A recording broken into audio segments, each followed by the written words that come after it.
Again, and I also want to thank Nikki, Bob, Sally, everybody, all the people who stood in front of Planned Parenthood.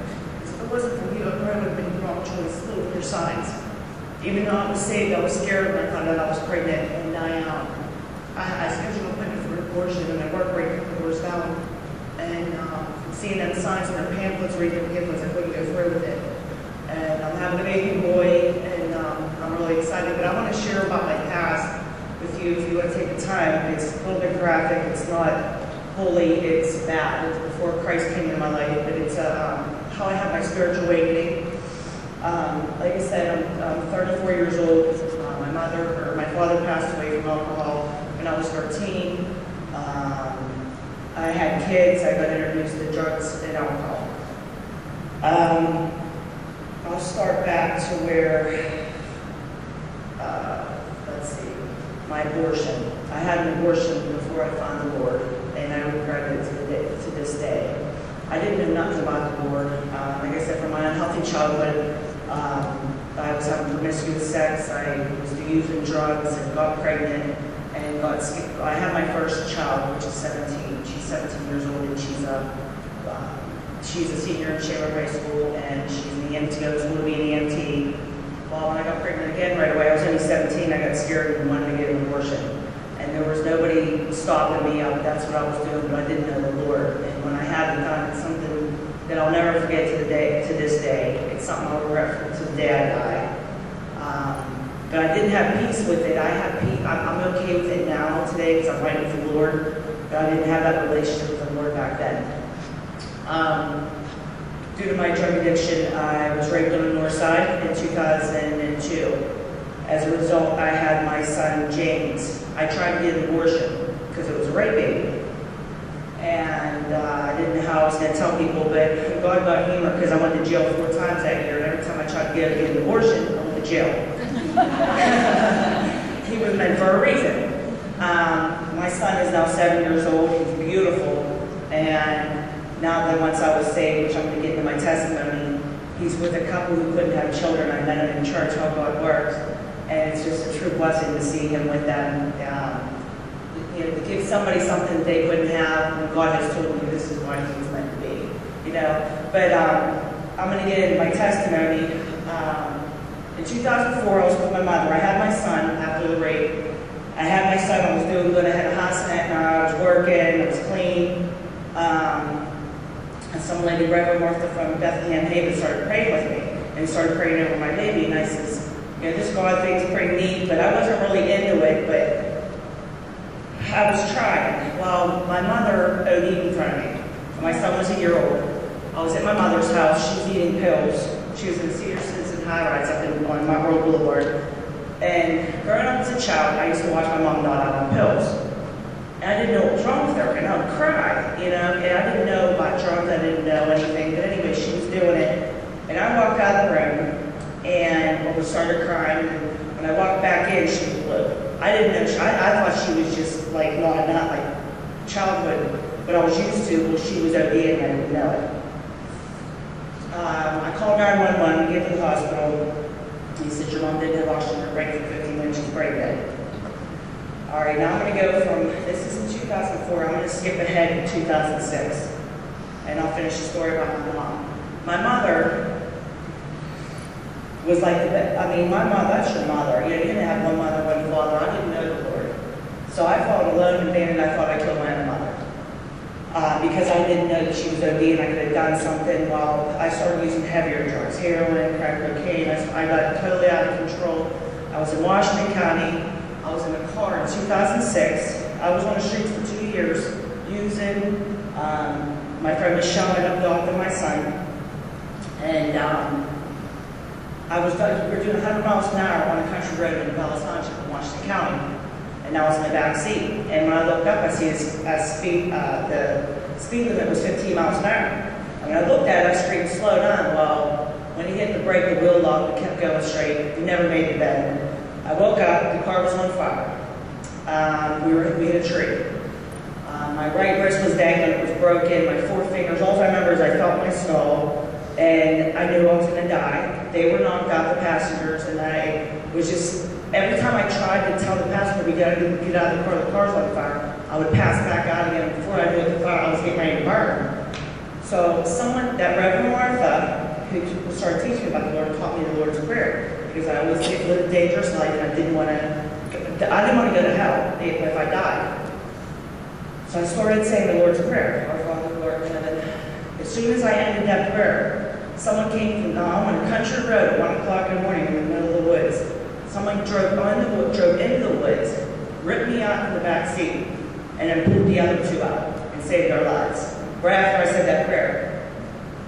I remember paramedics being over me. I remember getting in the hospital and they said, they like led us to Presby.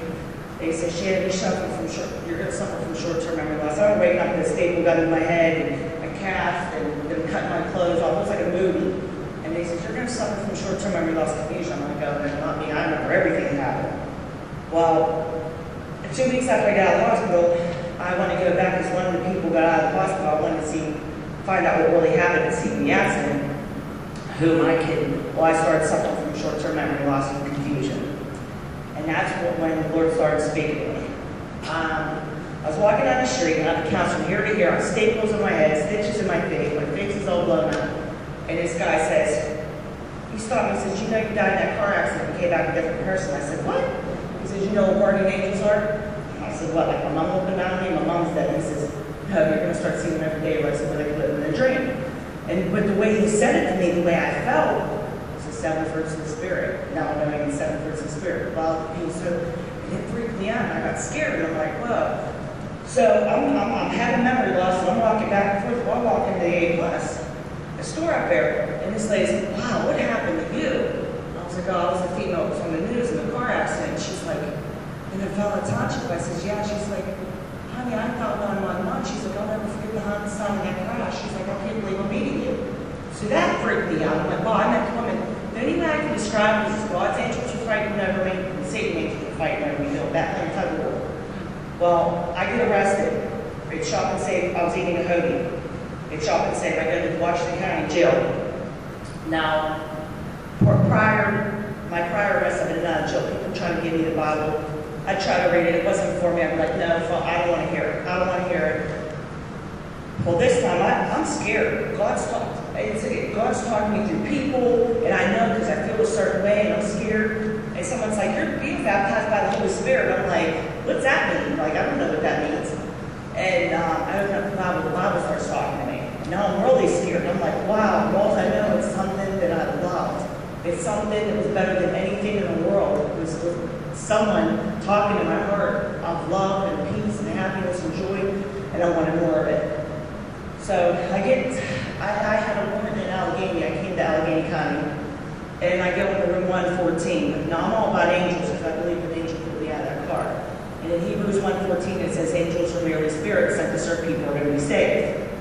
Well, I believe an angel pulled me out of the car, and I'm all about 114. That's my favorite number.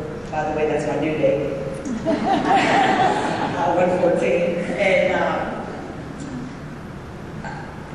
I met this girl, Helen, and her husband's name is Frank. Well, she was my cellmate for 5 months. And I noticed something weird about it. I'm always, God's all about praise, prayer, faith, worship. I hit my knees. He talks to me in my sleep. I'm a whole new creation. I'm not the same person. People used to be being in jail, being smart and being this and that. Now I'm different. And some people wanted it and wanted to know how it happened to me, and then some people are like, well, she's better than everybody else. But she was my cellmate for 5 months, and her name was Helen, and her husband's name was Frank. My deceased parents' names is Helen and Frank. That was really weird. And then, like I said, she would read her horror books, and I'd read my Bible. And this is no lie. This is honestly what happened. I'm sitting on a chair, and I'm reading my Bible. And she looks at me and she says, hey, Shannon, Matthew 18:20. And I'm like, you don't know the Bible. And she's like, I don't know, just come out my mouth. Now I'm locking us up with this girl.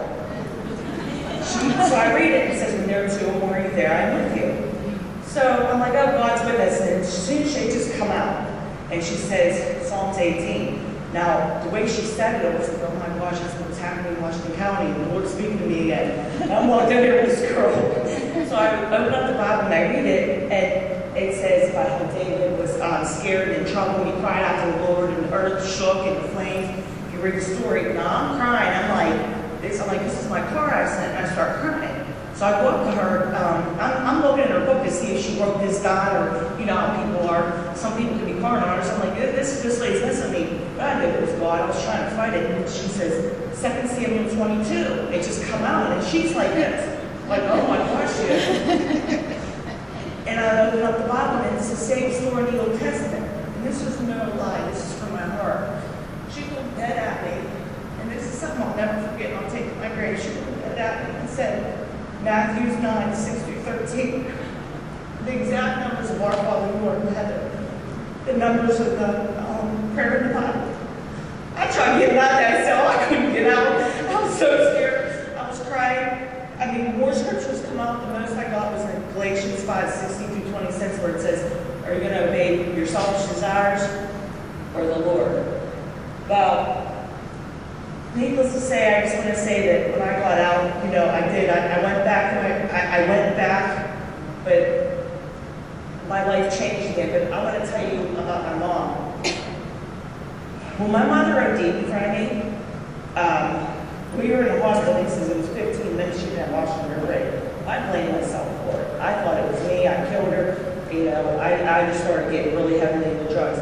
But I was in that hospital bed with her for 2 months. And then just holding her, crying, saying, Mom, you can't leave me, you can't. I mean, I cried for 2 months holding her. I mean, I was doing her hair, washing her hair, taking care of her, but I would never leave her. And then they put her in hospice in the last 2 weeks. Now, remember, she's not brain dead, she's brain damaged because she didn't have oxygen. So I don't know what she does when she's here. All I know is that my heart was telling me that I had to have people do a repentance prayer. I called Reverend Martha. She came and did a repentance prayer with her. We sent her a Holy Spirit song. I was reading the Bible to her. For 2 weeks in hospice, they pulled the plug on her and she wouldn't let go. She was breathing 1 breath a minute for 2 weeks, and I've never seen anybody close to dying before. This is my mom. You know, like, my mom's like the only thing I've ever had. I never had closure because of my pastor. Well, I looked at her the last day and I said, Mom. I was like, Mom, please go to God. I was like, I can't see you like this anymore. I said, if you see him, please, just go to God. I was trying to show her that I was serious because she's looking at me. I said, if you tell God if he has a husband picked out for me to send him, I'll be needing him now, cracking a joke. You know, because me and Mom used to always joke around, like, you know, because she's going to be leaving me, coming to send me a husband. That was April 23rd, 1 o'clock in the morning, 2004. April 23rd, 1 o'clock in the morning, 2006, a month, time, day, 2 years later, I was pulled out of a burning car. And my mom did send me in the honor of me, the Lord. I believe that my mom went to heaven. I mean, what's the chances of that when I said that to my mom? So ever since then, my whole life's changed. I got 3 years clean. I have custody of my kids back.